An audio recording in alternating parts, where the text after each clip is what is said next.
Ryan Fulford. AD Drew and I are co-hosts of the BCSN Sports Wrap. We talk about all things related to HBCU athletics. From the games, teams, coaches, and fan interest stories, we cover it all. You can find our shows on Facebook at BCSN Sports Wrap, YouTube at MyJBN Online, and everywhere you listen to podcasts like Anchor, Spotify, Google, and Apple Podcasts. You can also find the show on the Jericho Broadcast Network's app. Make sure to download. We look forward to you joining the conversation and being a part of the show. We are making the virtual HBCU experience available wherever you live through Stillman Online. We offer online degrees in business, criminal justice, psychology, and religion. Stillman also offers technology badges in cybersecurity and data analytics. You can participate in all student activities, fraternities and sororities, internships, graduation ceremonies, and much more. Apply for admission today at stillman.edu. Stillman College, where we prepare you for a different world. T. Madden and Associates is a sophisticated and experienced law firm located in your neighborhood. We're turning injury to cash. T. Madden and Associates obtained almost $2 million for my injury. They turned my injury to cash. Now, we can't guarantee how much your injury is worth, but we've recovered millions for our clients. Call T. Madden and Associates at 833-PAID-123. That's 833-PAID-123. Q Time is a classic Atlanta soul food restaurant located in the historic West End. Q Time Soul Food is a family business started by Fred and Christine Crenshaw. Come on in, relax, and sink your chops into our tantalizing, mouth-watering, distinctive soul food with a twist, the Q Time way. 1120 Ralph David Abernathy Boulevard, or call your order in at 404-758-2881. Do you miss your mama's cooking? Then come on down to Q Time, an Urban Passport member. The Cavil Group is a Florida-based marketing and training consulting firm. We help businesses communicate to their target audience and engage them in conversation. We also help to expand their audiences, which will ultimately result in growth for those organizations. In addition to being a certified constant contact specialist, my colleagues and I are also certified in John Maxwell Leadership Principles. We use these proven principles to conduct workshops, training, and private coaching sessions for individuals and companies looking to take things to the next level. Contact us to schedule a free consultation. Issues today, don't delay, call Cavil. Since 2002, Empowerment Resources, Inc., a nonprofit organization, has empowered more than 1,500 youth and adults in Duval and surrounding counties through its programs Journey into Womanhood, Girls Mentoring, Life Skills for Teens, and Parenting Education Coaching. To get involved with programs, volunteer, or donate, visit www.empowermentresourcesinc.org. Follow us on social media, facebook.com/empowerment.resources and instagram.com/empowermentjax.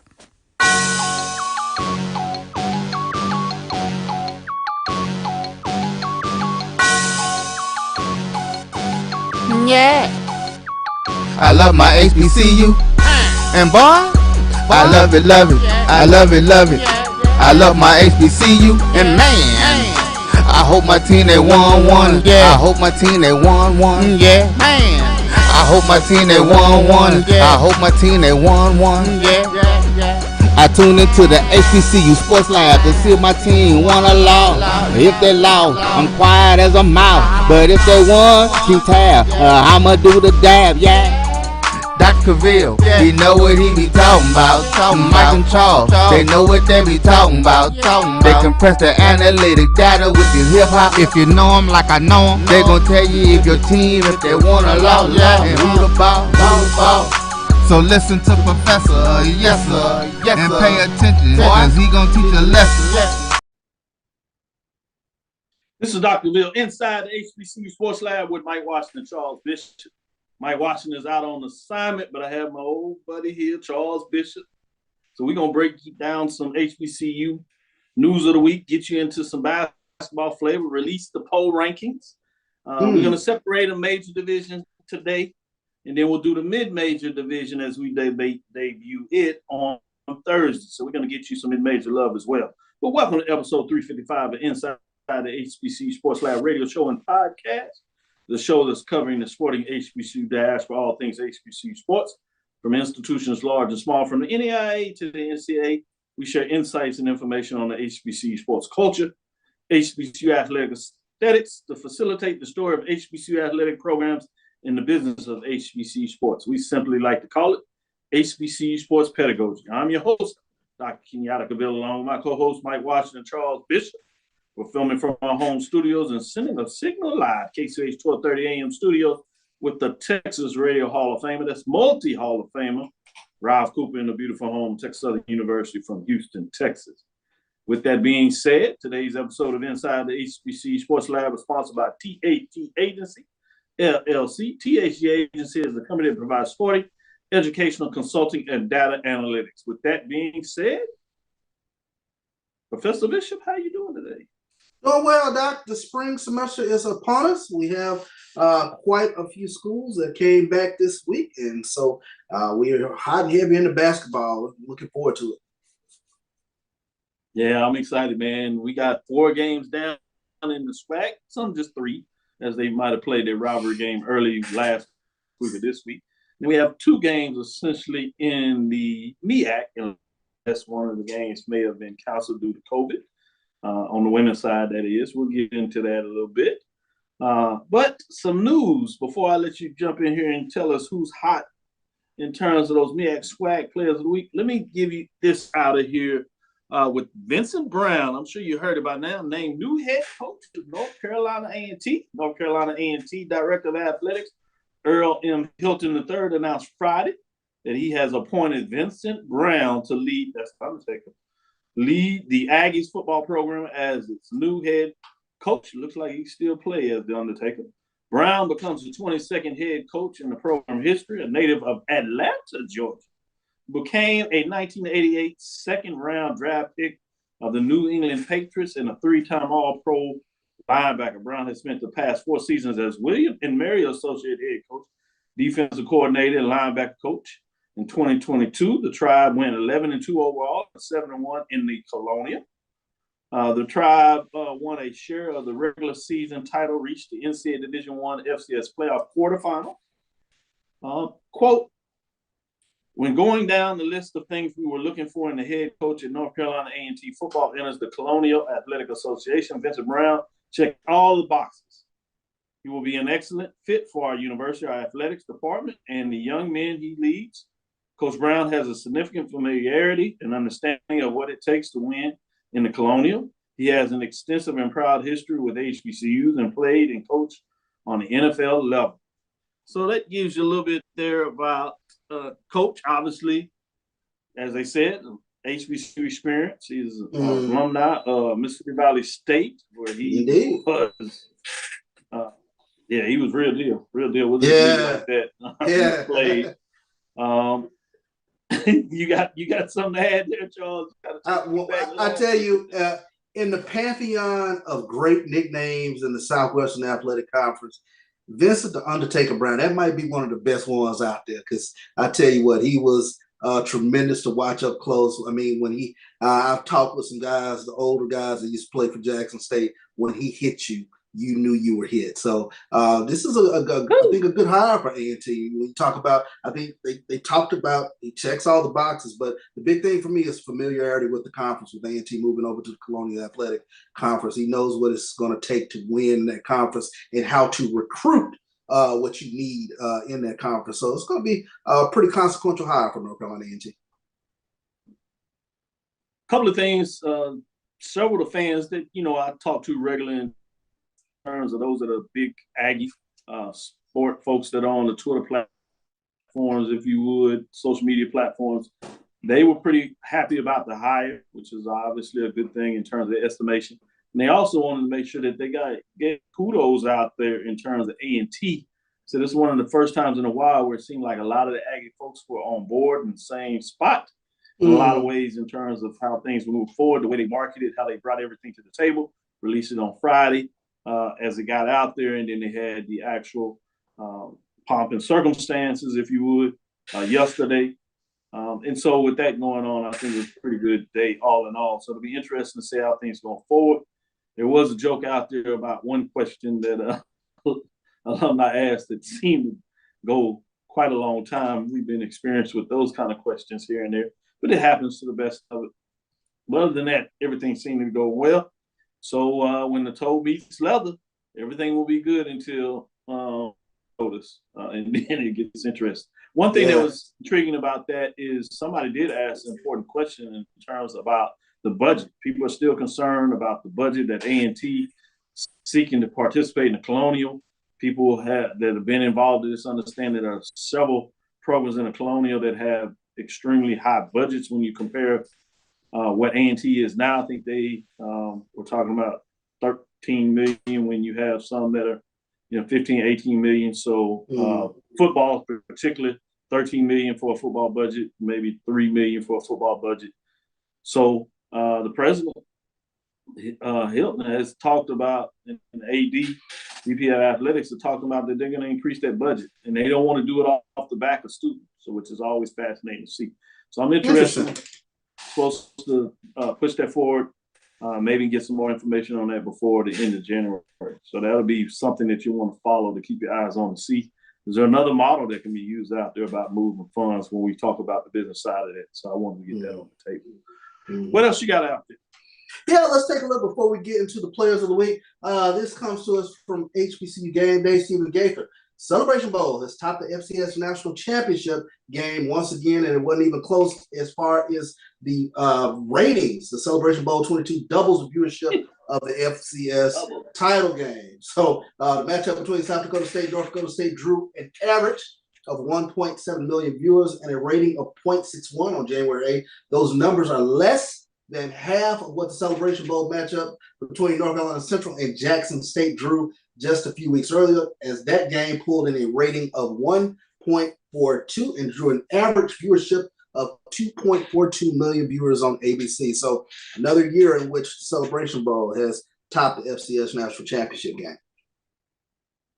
John Grant, executive director of that Celebration Bowl, I know he's excited to see that, and he's tried to tell us several times, steady is the race, understanding the power of television, broadcast, as well as attendance, but to make that shift is important. So good to hear that. I'm going to go off the beaten path, and I know everybody has heard this, but I'm not sure if we can hear it enough.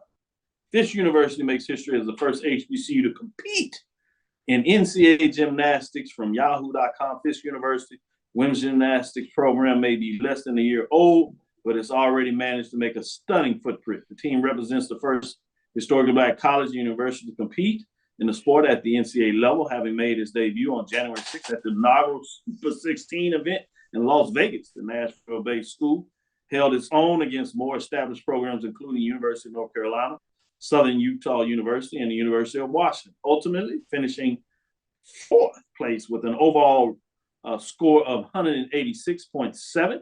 Standout performer included leadoff gymnast Namia Muhammad, whose floor routines set the tone for the Bulldogs' head-turning debut.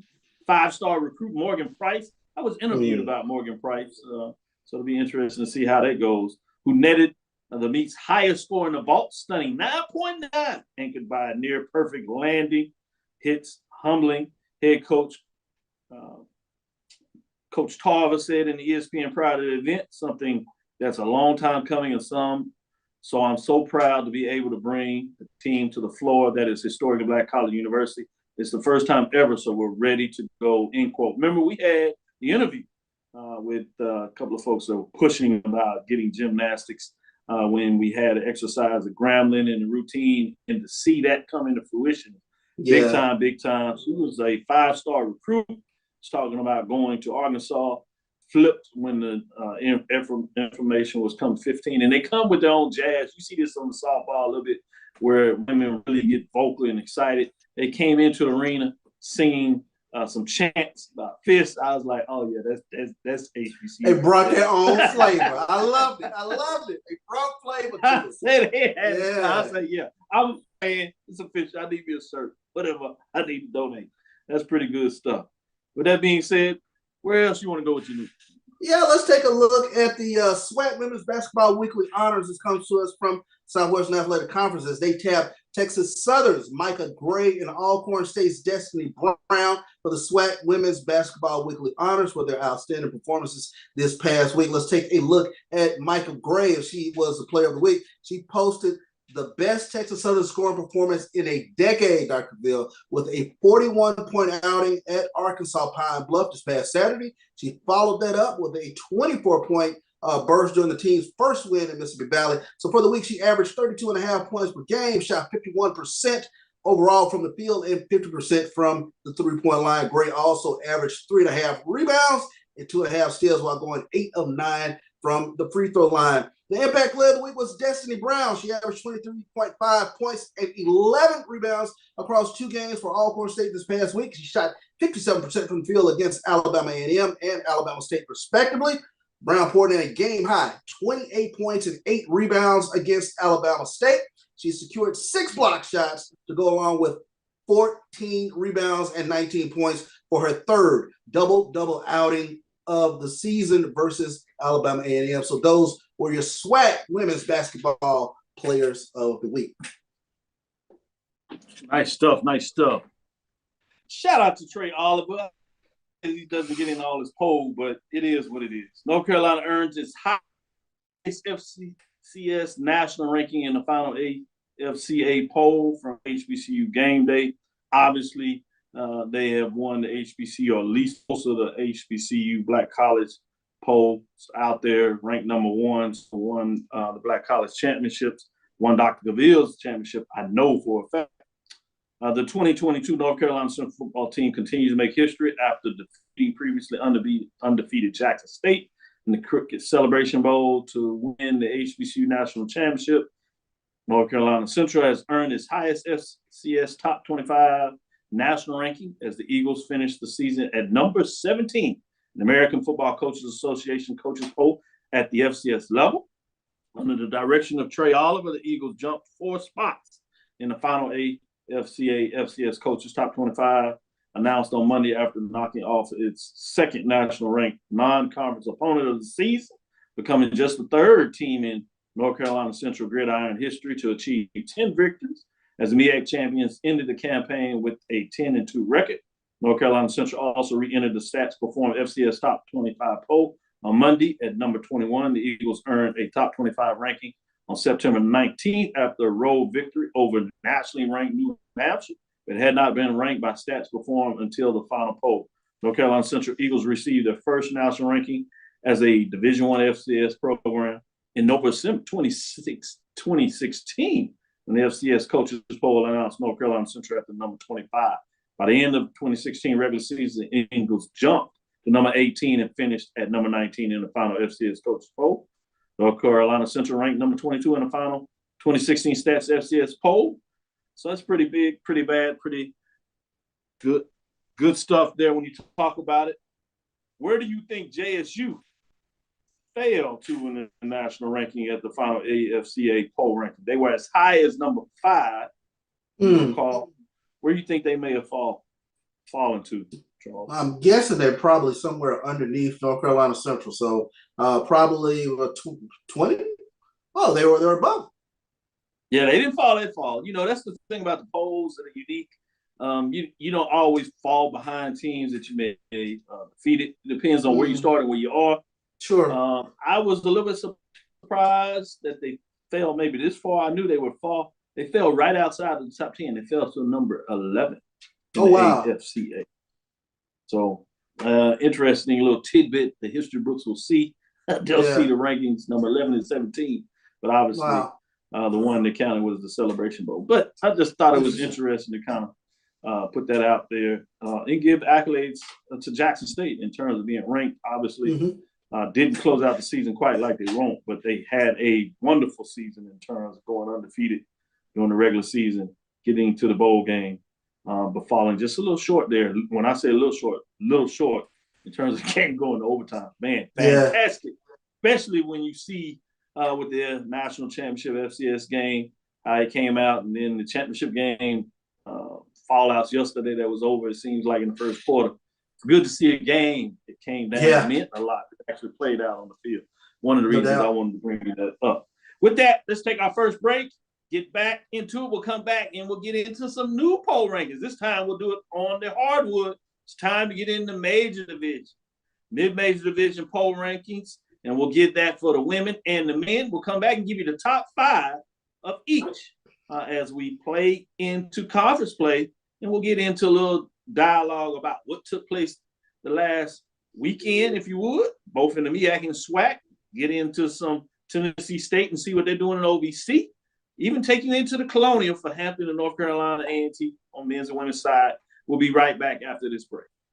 Are you hungry for authentic Caribbean food like jerk chicken, oxtail, red snapper, shrimp, tofu, and rasta pasta? Well, find your way over to Mango's Caribbean Restaurant, 180 Auburn Avenue, right next to Royal Peacock in downtown Atlanta. Them belly full, but we hungry. Mango's Caribbean Restaurant, open daily from 11 a.m. to 10 p.m. And on Friday and Saturday, we're open till 4 a.m. Come to Mango's and put some spice in your life. So we've got a good thing going. Mango's Caribbean Restaurant, 180 Auburn Avenue, right next to Royal Peacock in downtown Atlanta. For more info or directions, call 404-698-3992 or log on to mangoscaribbeanrestaurant.com. For instant coupons, text MANGOS to 313131. Tell your mama hungry, papa hungry, brother hungry. Mango's Caribbean Restaurant, authentic Caribbean cuisines. Open up the door, tell your mama hungry. The human voice has always connected audiences with experiences. Major brands all across America have trusted Kever's voice time and time again. Conversational, powerhouse, intelligent, and sincere. That's the voice you need for your creative marketing process. KEAVERSVOICE.com. Kever's Voice, Kever's Voice, KeversVoice.com. Always on, all the time. From novice to aficionado, find yourself here. High quality cigars plus personal customer service. Slow Burn is Waco's only mobile cigar lounge, featuring a meticulous, curated collection of premium cigars. Visit our website, www.slowburnwaco.com. That's www.slowburnwaco.com. Press the analytic data with your hip hop. If you know them like I know them, they gon' tell you if your team, if they wanna loud, and who the ball. So listen to Professor, yes sir, and pay attention, cause he gon' teach a lesson. This is Dr. Book with Inside the HBCU Sports Lab. Mike Washington, Charles Bishop. Mike Washington is out on assignment. Let's get into these poll rankings. Shivery's not dead. We're gonna go with the women's basketball poll rankings for week number 1. This is the major division. Team that dropped out this past week is Tennessee State, as they go 0-2. Tough weekend for them as they're going 6-9, 1-3, falling out of the poll this weekend. With that being said, receiving votes was Prairie A&M Panthers 6-9, 3-1, as they proved 2-0. So they sneaking in, trying to get into the poll rankings as you see what they did this past weekend. Let's get into number 5. Number 5, you have the Howard Bison, 6-9, 2-0, coming out of the MEAC. They were not ranked last week. Jumping the poll, they start out MEAC play with the win over Saturday, and then Monday getting it done in a lot of ways, moving around, moving forward as they jump in to number 5 with 69 points. Let's get into number 4. At number 4, you have none other than Morgan State Bears coming in at 8-6, 1-0. That's one of the games I told you they couldn't play this game due to COVID challenge, so they only were able to play one. But they continue to play some good basketball. Winning record as they're 8-6, 1-0. They do fall 2 spots, 80 points on the season, as some other teams that are pushing forward, getting a couple of wins, kind of push through them and jump over them as they're number 4. Let's get into number 3. Jackson State Tigers, 6-7, 3-0. Man, they're pounding teams. You know, they started off and I was like, man, they only beat Alcorn State, the Braves. That is a rival, but only beat by 10. So I was like, be interesting this week. Alabama State, rivalry game, played them in the championship game.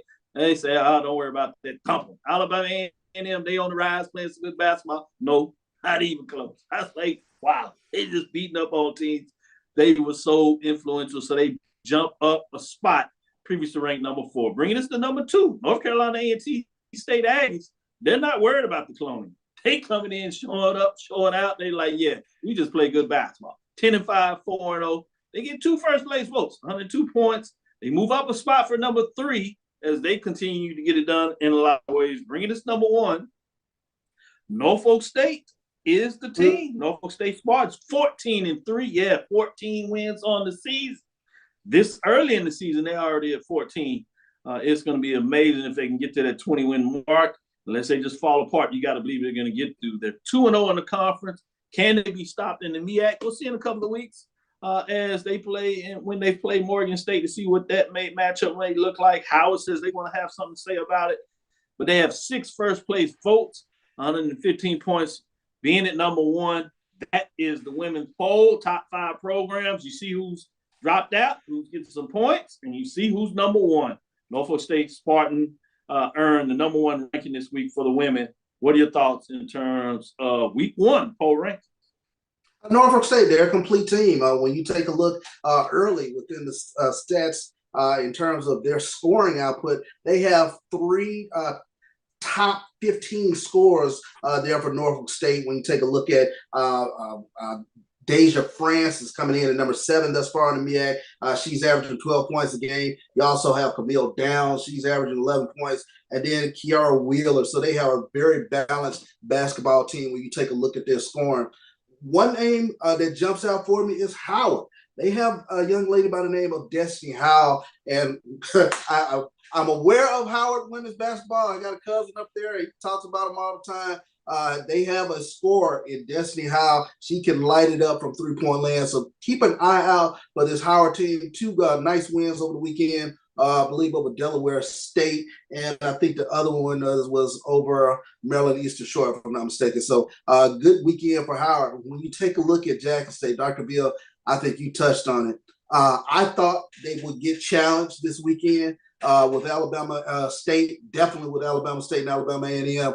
But not only did they meet that challenge, they surpassed it, and they annihilated both of Alabama State and Alabama A&M this past weekend. Tremendously impressive. When you take a look at the way Jackson State goes about doing it, they do it on the defensive side of the ball. They really rebound you. And I tell you what, they just don't let you shoot a good field goal percentage. They are tremendous in terms of closing out on 3-point shooters and then just not letting you get second chance opportunities. So this is a very well-rounded team. I think their leading scorer, Tion Bowler, is only averaging 11 points a game. So they're a very well-rounded team when you take a look at them. So they're going to be a tough team going forward. Yeah, unless something really goes wrong this year in the tournament or something like that, this won't happen. But I need me a Norfolk State Jackson State match. I just need to see that match. Yeah, that would be fun. Be interesting to see what that looks like. I could go for a Norfolk State and North Carolina A&T matchup for the women. Obviously, we saw it on the men's side, and Norfolk State took care of business. But I'd also like to see that on the women's side. I need a little more of this. During the non-conference play, I need some more intra-conference matchups, some of these matchups between HBCUs that are outside of the MEAC and SWAC matching up, versus Tennessee State, if you would, Hampton and North Carolina A&T, both on the men's and women's side. We've been fortunate over the last couple of years with Chris Paul tournament. A couple of other ones seem to be coming on. We're seeing some of this. Michael B. Jordan up there. We're seeing some matchups where we getting some of these non-conference, but I need some even more intentional matchups between, like a Texas Southern Norfolk State, Prairie View, and a Morgan State, if you would. I need to see that. I need Jackson State, Tennessee State. I want to see Alabama, A&M, South Carolina State. I want to see Alabama State, North Carolina State, Central. I want to see some of those matchups so I get just excited about what that looks like. But with that being said, let's get into the men's side. We had 2 teams that dropped out. So a little more change, a little more volatility on the men's side in terms of the rankings. Let me show you where it at. The volatility actually was in the MEAC. Dropping out at Howard Bison, 8-10, 1-1 in the first weekend. You were thinking they would get it done. Howard Bison got kind of snapped, if you would, on Monday by Maryland Eastern Shore. That surprised a lot. Didn't see that coming. Maryland Eastern Shore is solid now. They're playing some solid basketball, but I thought Howard would get it done. They did get their win on Saturday, so they come out of here 8-10, fall out of the top 5. Also, North Carolina Central Eagle fall out. They're 8-8. They rebounded on Monday with their win and go 1-1, but they lose to Morgan State, which may give you a hint of who may be in the top 5 in terms of that matchup. With that being said, receiving votes are those two teams that fell out. So they're still in the mix. North Carolina Central Eagles at 8-8, 1-1, have 55 points. Howard Bison also just outside of the top 5. They're 8-10 on the season, 1-1, 53. Be interesting to see some of these key matchups as they come forward. Let's get into top 5 and see what you think about these top 5 teams, bringing us to number 5 in this full matchup of the Southern Jaguars. Sitting at 8-9, 4-0. Boy, have they got off to a hot start. And if there's such a thing, they did it the hard way, or at least what we perceive to be the hard way in terms of what we've seen over the last couple of years. They went into Texas. They did the Texas 2-step, and they did the stepping. They got it done. And high steps. Southern and Prairie View. Took a overtime and a buzzer beater to get it down against Texas Southern. They took it to the end of the game, but they still got it done against Prairie View. Well, they come back home, and they get 2 more this past weekend, solid wins. FAMU kept it close. They just rolled over Bethune-Cookman, but they got the win. They come in at 8-9, 4-0, and they are rolling at the top of the SWAC. Just 2 weeks in, but at the top, they did this last year and kind of fell apart. I think this is a different team. Let them see last unless some injuries hit them, and we hope that's not the case. And we do see some teams that are dealing with injuries already early on the season, but that is life in the SWAC. Bringing us to number 4, Morgan State Bears. They're back in the basketball business. We hadn't seen that in maybe a decade, but they're sitting at 8-8, 2-0. We seen them sneak in and play for a championship. We knew they were there. They couldn't get it done then, but they're back and they are ready to make a statement. We shall see if they'll be able to get it done as they have some tough opponents coming in the week. But they made a statement when they defeated North Carolina Central that Saturday. A lot of people are looking for that matchup. Central fans, as Coach Mouton usually getting on the road, they thought they'd get it done. No, it was not. It was a close matchup, went to overtime, but the Morgan State Bears prevailed, and they are off and rolling with 75 points as they're at number 4. Bringing us to number 3, Tennessee State Tigers, 10-7, 2-2 just in OVC, but they played a solid non-conference schedule, defeated a couple of HBCUs that are playing some solid basketball, 2 first-place votes, 96 points. If they could just get a little more this up and down as they play in the conference, you can see them rolling. They really are a talented team. Can they put it together? Can Coach Penny pull the right buttons and make a run? They're in the race for the OVC. They're not out of it, just a game back. But we shall see as they already lost one of their games to the team that is sitting at the first place in the conference. But they did drop a spot because of that up and down. So guess who's at number 2? Grambling State Tigers, 10-6, 3-1. While they're not undefeated, they did it in non-conference, but they also went to Texas and played really well. They got beat basically by a buzzer beater at the end of the game, couldn't get a shot to go when they tried to give their last shot against Prairie View with the former, but then they came back and really were solid against Texas Southern. Texas Southern is strong. Yes, Texas Southern is 0-4 as they lost the Valley this weekend. Texas Southern has some guard play, some injuries they're dealing with, but still, anytime you beat the tournament champion last year, a team that's been well respected in the league, you get major credit overall. So they move up a spot, Grambling, with 2 first-place votes, bringing us to number 1. It shouldn't surprise anybody. This team is playing good basketball. They take all takers. And they get it done. Non-conference schedule, conference schedule, HBCU programs, MEAC, SWAC. They played a little bit of everybody. They played several teams in the Colonial, took them down, including North Carolina A&T and Hampton. They took down Alabama A&M in the Classic. So they just do it all, as well as some other FCS mid-major, low-major programs at the Division I level. They're 12-5, 2-0, 7 first-place votes, 116 points. Give it up for your Norfolk State Spartans. They are king of the roost right now, and they are rolling. Can anybody take down Norfolk State as they are really solid? What are your thoughts on that, Charles? solid program year in, year out. When you talk about Norfolk State and Joe Bryant, he comes back in again this year doing his Joe Bryant thing. He's averaging 16.9 points thus far on the season. Just a very solid basketball team that gets done both on the offensive side of the ball and the defensive side of the ball. They're both on both ends of the court, Dr. Ville. They're high up in the MEAC rankings. The intriguing team to me is Morgan State. We've seen them jump out early, and they got a pair of scorers that everybody should keep an eye out on. When you talk about Malik Miller and Isaiah Burke, both of them are averaging 18 points a game. Morgan State is one of the top scoring teams in the MEAC, averaging almost 80 points a game. So that's a team to keep an eye out for. Yeah, wait till you get that Morgan State Norfolk State matchup. That should be fun. That should be a fun. That should be a fun. Get that going there. Tell me the teams right now who can knock off Norfolk State, Morgan State, and North Carolina Central. I mean, I love it. Those three are that's tough. And we're going to get into it. We're going to talk a little bit about these games this weekend. Great tease. We're going to take this break and we'll come back on the other side and we'll talk about some of these matchups that took place. We'll go through the women at first and then we'll come back and do a little bit more on the men, where you just specifically were talking about who's going to be able to take down these teams, who's going to be able to stand on the king of that mountain and push everybody off.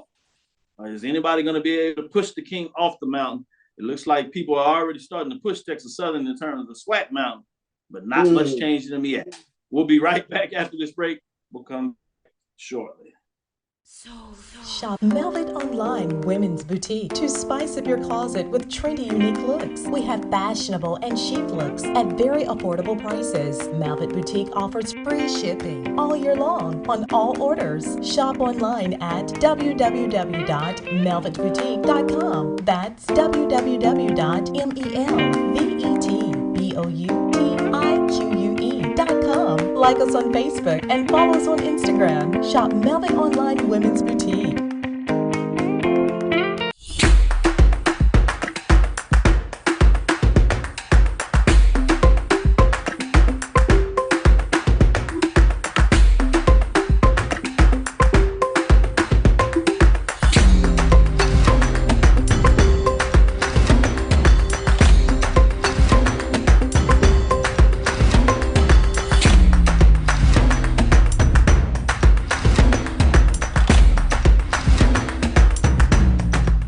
From novice to aficionado, find yourself here. High quality cigars plus personal customer service. Slow Burn is Waco's only mobile cigar lounge, featuring a meticulous, curated collection of premium cigars.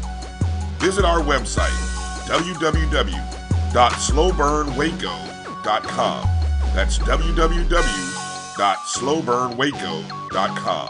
Press the analytic data with your hip hop. If you know them like I know them, they gon' tell you if your team, if they wanna lose, and who the ball. So listen to Professor, yes sir, and pay attention. This is Dr. Cavil with Inside the HBCU Sports Lab. I want to talk a little bit about Tennessee State out of OVC. The Lady Tigers playing a little bit up and down, sitting at the bottom. You know, they had a strong season last year. We're looking to rebound a little bit.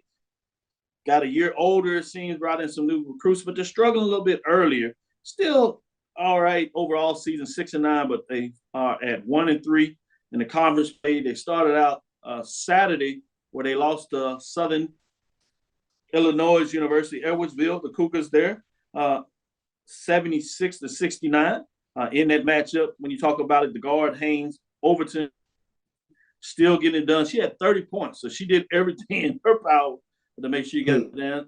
11 of 16, pretty efficient, 6 of 7 on the field goal, as that was a tough matchup. But they come back and bounce back on Saturday when they play Lindenwood. That's the Division II team that's moving up. They got it done. They were losing much of that game, but they made a late run and really was solid in terms of that matchup and closed out strong. Adams was the one that got it done in this game with 27 points, was 10 of 21 in field goals, 4 and 6 from the free throw line, but the women get it done 79-74 in terms of that matchup. So that was pretty solid there. Let's go over to the Colonial, give you a little insight in terms of what's going over there. Hampton started out pretty strong, but they've been struggling quite of late a little bit. But A&T on the women's side are really getting it done in a lot of ways in terms of those matchups. Remember, they play Friday, Sunday type of matchups. Just for you all that are keeping up with a little bit, Hampton gets it done against Charleston, 56-50 in terms of what they do there. A little bit into that matchup when you talk about Bulford with 21 points, 7 of 14, 2 and 2 from the free throw line to help the lady getting it done against Charleston. The Cougars there 56-50 in that type of matchup. Also on Saturday, you had A&T that's rolling. They won their third game in the Colonial as they beat up on Monmouth 68-52 in terms of getting it done in that matchup. You had A&T Harris with 18 points, 9 of 15 in terms of what she's doing in that. A&T shot 44%.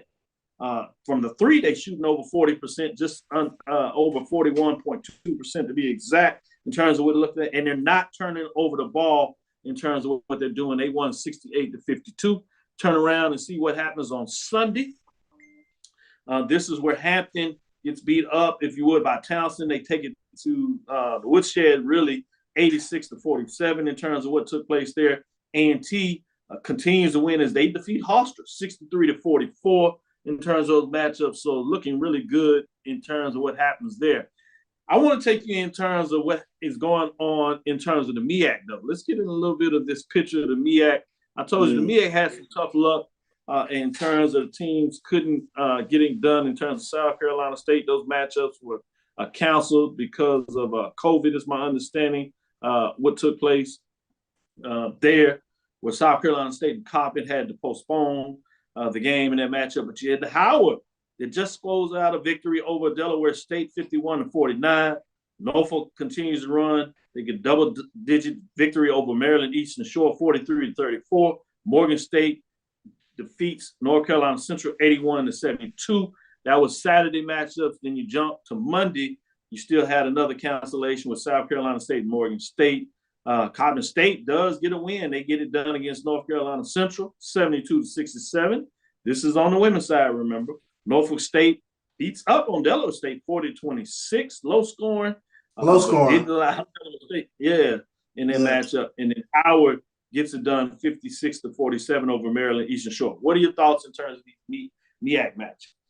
Yeah, Howard jumping out to a 2-0 conference record. That caught my eye. But the big thing that really catches my eye week in, week out with MEAC women's basketball is Norfolk State. When you take a look at this team, this is a team, they've already had like an 8-game winning streak in out-of-conference play. And then they come right back into conference play right where they left off, 2-0 thus far in conference play. They're in the midst of another 5-game win streak. So this is a very dominant team when you look at them from top to bottom. But Norfolk State and Howard, they jumping out to this early 2-0 play in conference. It's worthy of keeping an eye on, especially this Norfolk State team. 14-3 overall, 2-0 thus far. So they are a very, very tough team to look at. And they're solid defensively. And they can ground you out. They can put up some points and score you big. But they don't turn the ball over very much. They had less than 15 turnovers in the matchup against Delaware State. Against Maryland, it's short, a little closer game. They still had under 20 turnovers, had 19 in that game. So they've been really solid. Downs, as the guard, is getting it done. As she put up 22 points against Maryland Eastern Shore. Didn't have the same type of scoring matchup, but controlled the tempo of that game against against Delaware State. She had 8 points, but really controlled the tempo. Didn't shoot very well from the field, but just solid at what she can also do as defense and the captain of the team. So really solid work when you talk about the women. Let's get into the SWAC. Obviously, we talked a little bit about Jackson State. They just continue to teach everybody a lesson, it seems like, about what they want to do in basketball. Somebody's going to have to step up, or maybe not. Maybe everybody's not quite ready to do that, and they're just going to have to hope maybe Jackson State. Coach Reeves, I don't know how else you can catch up with him. But in all seriousness, they get it done. 90-48 was the score against Alabama State. Bethune-Cookman beats up on Grambling after Grambling gets a hot start on the road. I told you Grambling is young, and it looked like they weren't quite understanding the need that you got to come and ready to play every night. They get beat 63-46 by Bethune-Cookman coming on the road. Prairie View starts to get some wins as they put them together. They get a big win and really beat up on Valley, 92-67. Southern continues to roll on the winning side as they get a win over FAMU, 55-49. And then Alabama A&M gets it done over Alcorn State, 63-56. And Arkansas Pine Bluff, I should say, 89-71 over Texas Southern in terms of that matchup on Saturday. You come back Monday, you flip the teams. Who gets it done? Grambling bounces back after they lost at home to Southern, which allows them to go 3-1, as we talked about earlier, which is important, 71-68. They do go to overtime as FAMU has played better a little bit on the women's side in terms, but can't quite get that victory as they continue to struggle there. Prairie View wins as they put 2 consecutive wins together. Prairie View defeats Pine Bluff on the road. I can say 3 wins straight, 62-60 over Pine Bluff. Bethune-Cookman, if you would, loses to Southern, 65-63. Jackson State continues to roll if they beat up on Alabama A&M, 63-35. Man, Alabama State gets it done against Alcorn State, 93-91. High scoring but close matchup there. Texas Southern gets a big win over Valley, 77-61, as they get a victory early in the conference play. What were some of the matchups that shined on you when you look at these games that were played Saturday and Monday between the women and the SWAC? Yeah, definitely touched on it earlier. Jackson State's dominance over the Alabama teams. And I think I mentioned to you last week, I thought Alabama State was that team that could give Jackson State some issues because they have 3 returning scorers. And this is a team, this is a championship level team. They faced off against Jackson State in the SWAC championship game, SWAC tournament championship game last season. And they brought back 3 scorers that I thought were primed and ready to take on this Jackson State team. But it shows you the dominance of Tamika Reed's team. They are the number 1 team thus far already defensively in the SWAC, and they're number 2 in the conference with regards to scoring. So they are just a very solid team. And then they follow that up, knocking off Alabama A&M on Monday, which again is another solid team. So I think the very interesting thing you take a look at is Jackson State here at 4-0, and then you have a bunch of teams sitting right there at 3-1. Who are these teams that can step up to the challenge of Jackson State? You got Alabama State at 3-1, Southern at 3-1, Prairie View at 3-1, and Alabama A&M and Grambling all at 3-1. Who are these teams with the parity? There's a lot of parity right under Jackson State, but who can step up and attempt to knock off the Lady Tigers? And even Bethune-Cookman with just 1 loss, they're 2-1. Yeah, 2-1 game. Mm-hmm. But yeah, I still think the race is for second. Who's going to be able to finish second? Just the way the Jackson, and then can anybody even upset Jackson State, just to be frank, in the real season, to give us some confidence when they get in the tournament to see if they can maybe stop them. So it's going to be fascinating to see. I can see them rolling through the season. Obviously, road games get tough, you get sluggish, you start to feel yourself a little bit. Those things can happen. Texas 2-step this weekend for Jackson State. And just the youth of some of these teams. Grambling is playing pretty well, but they're still young. Yeah. Texas Southern shows you some spurts that they're good, but they're young. Obviously, Southern in a lot of ways, they're young. Prairie View is probably one of the more mature teams, but as you talked about earlier, can they shoot from the 3? And that goes with the space, particularly when somebody's in your face playing a little tougher defense. They're not going to necessarily give you the 3. What are you able to do in terms of your second option? Not a lot of folks with post plays to at least get some easier baskets, so it's going to be fascinating to see what goes down. Let's take our last break. We'll come back and see what happens on the men's side. Did you want to jump in there and add anything to it? Yeah, interesting addendum to the Jackson State team. They're number 1 in the SWAC in 3-point field goal percentage. I think that's a new element. And you talk about a player like Liz Martino that has brought another scoring element to this Jackson State basketball team. So they are just a tough out from top to bottom. With that, we'll be right back after this break. Stick with us. It's never too early to plant the seed, to share the tradition, and instill a sense of pride in your HBCU with your little ones. HBCU Pride and Joy Children's Boutique helps you share your school spirit with a wide selection of adorable kids apparel and accessories officially licensed from your favorite HBCU.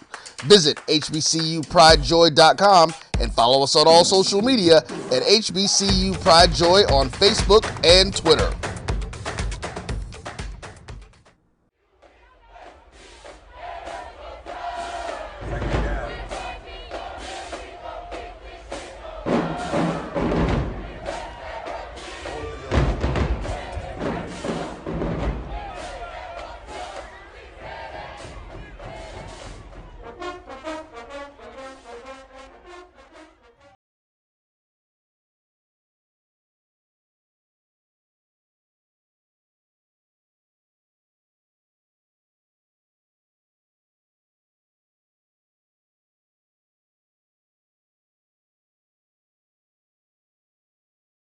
Brian Fulford. AD Drew and I are co-hosts of the BCSN Sports Wrap. We talk about all things related to HBCU athletics. From the games, teams, coaches, and fan interest stories, we cover it all. You can find our shows on Facebook at BCSN Sports Wrap, YouTube at MyJBN Online, and everywhere you listen to podcasts like Anchor, Spotify, Google, and Apple Podcasts. You can also find the show on the Jericho Broadcast Network's app. Make sure to download. We look forward to you joining the conversation and being a part of the show. We are making the virtual HBCU experience available wherever you live through Stillman Online. We offer online degrees in business, criminal justice, psychology, and religion. Stillman also offers technology badges in cybersecurity and data analytics. You can participate in all student activities, fraternities and sororities, internships, graduation ceremonies, and much more. Apply for admission today at stillman.edu. Stillman College, where we prepare you for a different world. Press the analytic data with your hip hop. If you know them like I know them, they gon' tell you if your team, if they wanna lose, yeah, and who the ball.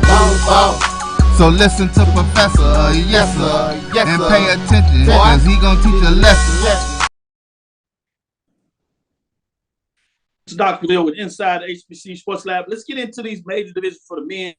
Again, we'll release our mid-major polls on Thursday, so we're gonna make sure we get into some of this Division 2 NIA programs, so they deserve some love. We're going to give you those rankings as well. We'll get into some key matchups of what's going on there, and then we'll talk about, in terms of the major division, we'll talk about some of those matchups to watch for this weekend.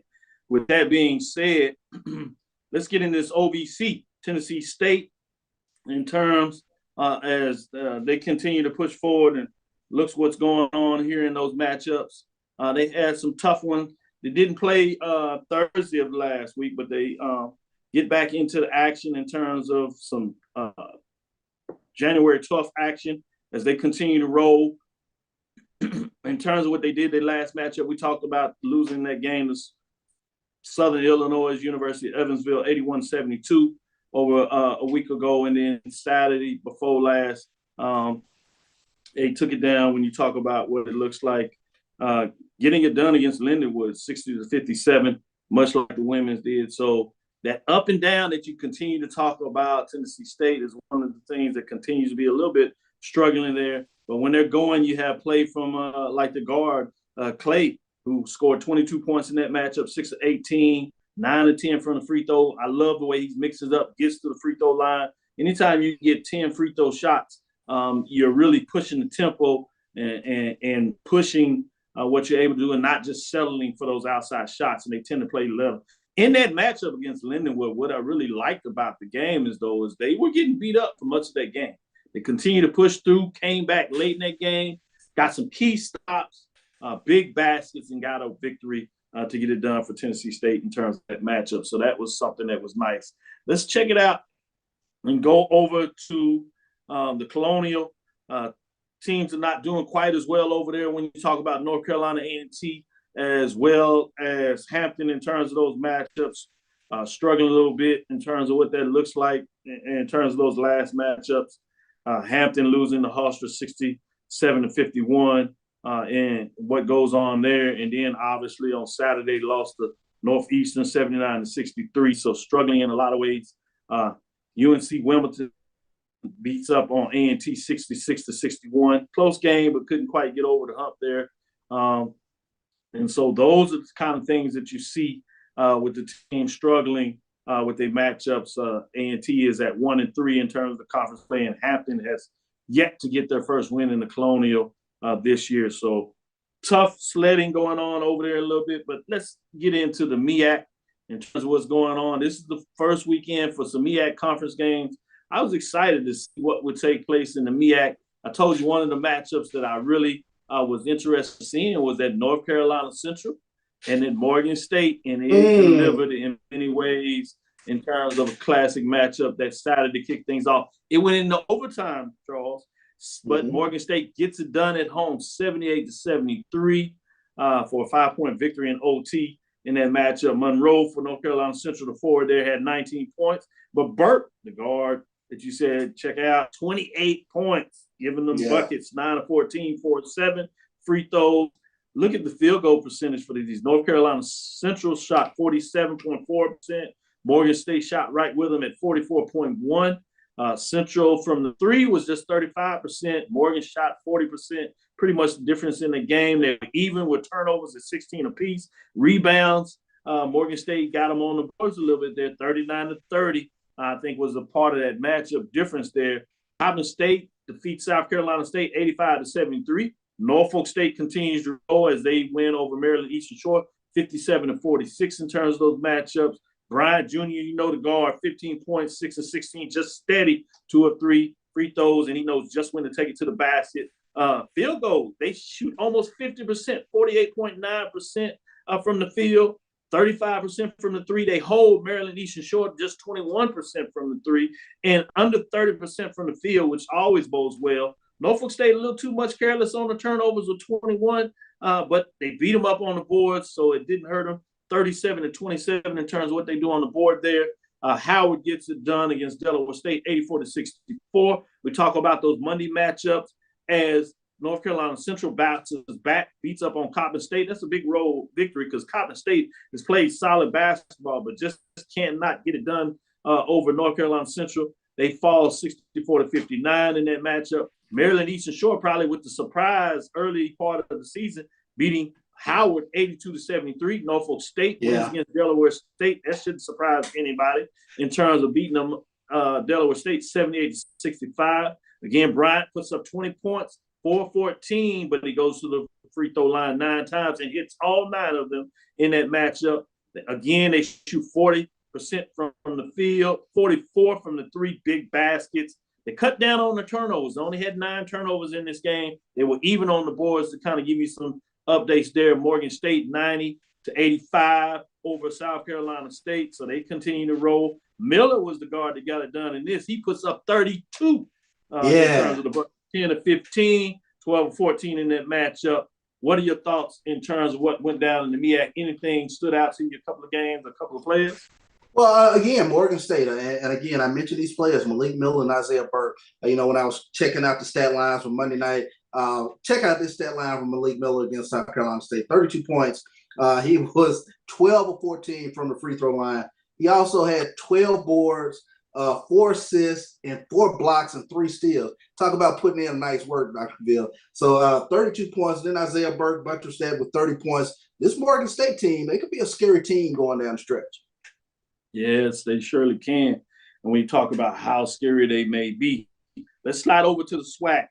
Tell you some matchups. Things are starting to come in. You got these 18 games, if you would, 16 games, I should say, in terms of matchups. 18 games. Will they go to 20 in the offseason? I'm interested to see because, they play that uneven schedule. I want to see if they want to add that inventory with this new deal. It'll be interesting to see what that looks like.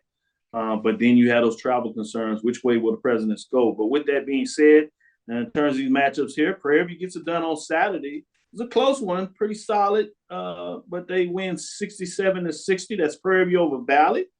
Grambling gets it done against Bethune, 76-70.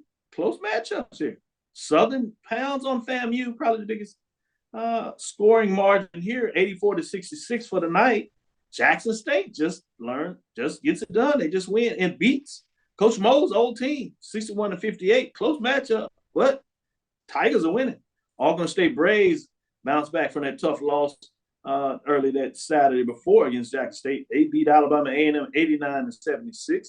This is after Alabama A&M and Alabama State come in after 2 home victories to take their first loss in conference play.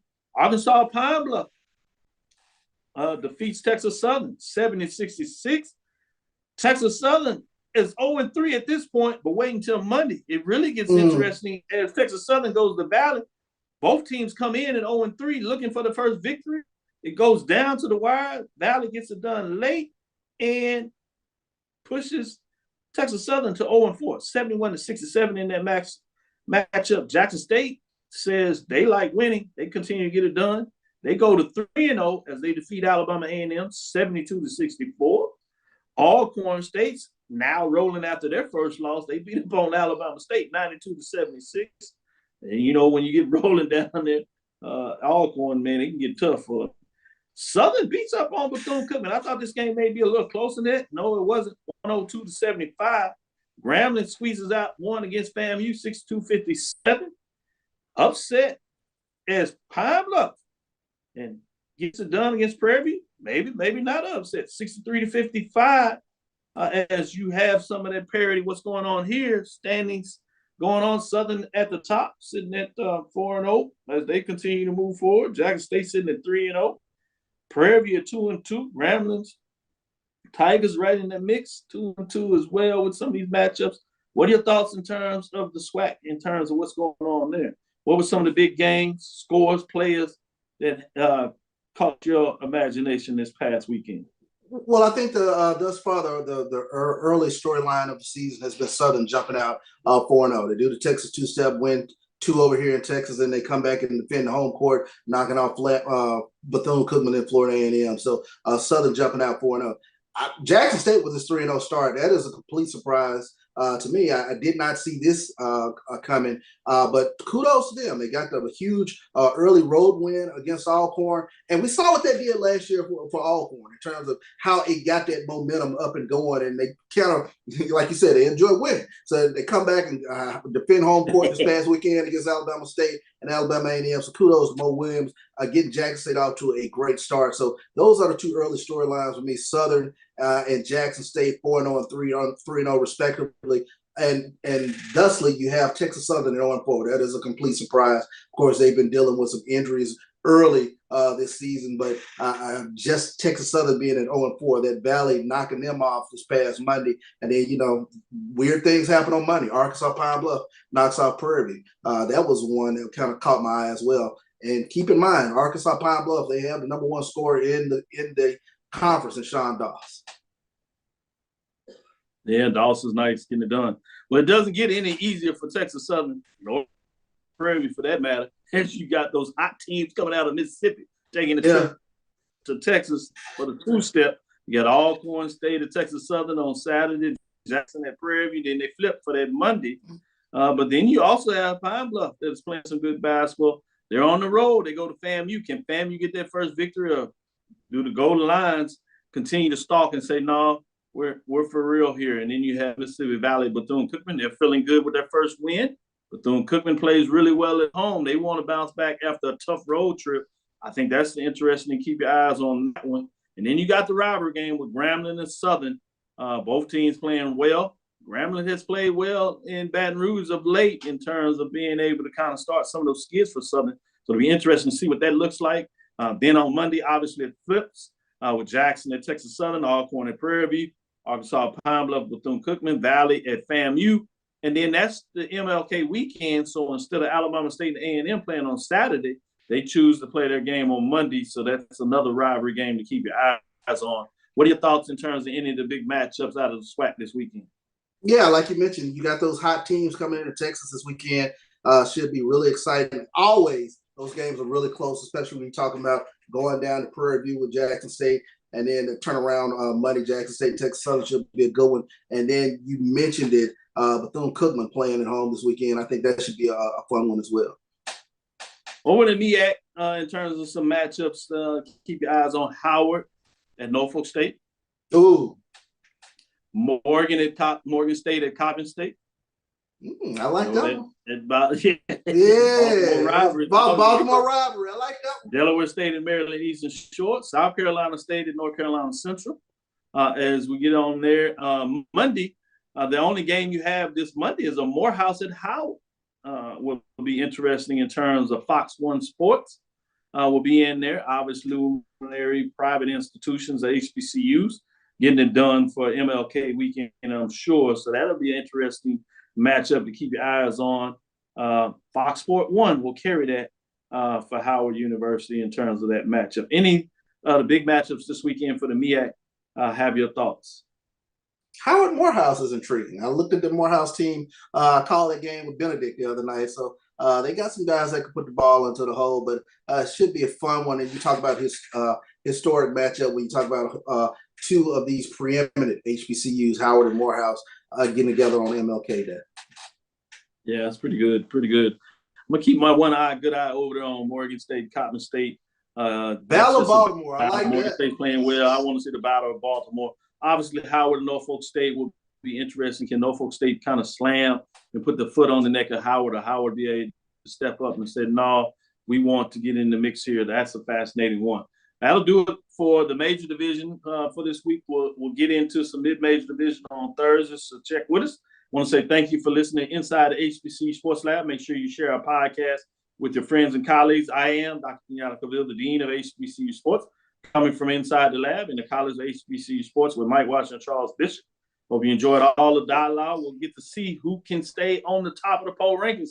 Norfolk State getting it done, men's and women's for the major division. Can they stay on top? Can some of these other teams find a way to sneak their hands up there and move up in those top five? It's tough. You got to get in the top five. Not a lot of room to shake it out. With that being said, again, we want to thank you for listening. Dr. Ville's Inside the HBCU Sports Lab with Mike Washington, Charles Bishop, every Tuesday and Thursday. We'll be back on Thursday to talk more about the mid-majors.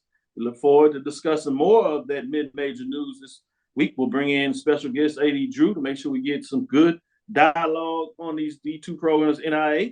Follow me, Dr. Kenyatta Cavil, Twitter, Facebook, and Instagram. That's DrKenyattaCavil. Again, that's DrKenyattaCavil. Inside the HBCU Sports Lab 1 on Twitter. Inside the HBCU Sports Lab on YouTube and Facebook. Like, subscribe. Shout out to Neely with the pregame show. He just all over growing numbers. I want to give him a shout out. All the folks mess. He needed it alone, man. He just trying to live his life. Green Bay continue to move forward. We will talk with you soon. Charles? Of course. Roy? Lecture. Dismiss.